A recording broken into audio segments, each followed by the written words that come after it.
Stroke হয়েছে চেনার উপায় কি? স্ট্রোক হয়েছে চেনার উপায় হলো শুধু এই দুইটা শব্দ মনে রাখতে হবে। Be fast. বি অর্থ ব্যালেন্স, অর্থাৎ রোগীর শরীরের ব্যালেন্স বা ভারসাম্য দ্রুত হারিয়ে যাচ্ছে।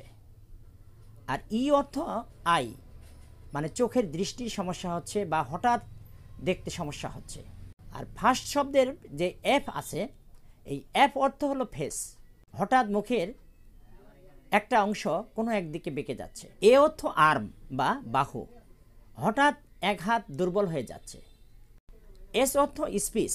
স্পিচ শব্দের অর্থ হলো কথা বলা, এই হঠাৎ কথা জড়িয়ে আসতেছে, অর্থাৎ কথা স্পষ্ট হচ্ছে না। টি ফর টাইম, অর্থাৎ সময়। এসব লক্ষণ দেখা মাত্রই যত দ্রুত সম্ভব রোগীকে হাসপাতালে নিয়ে আসার চেষ্টা করুন।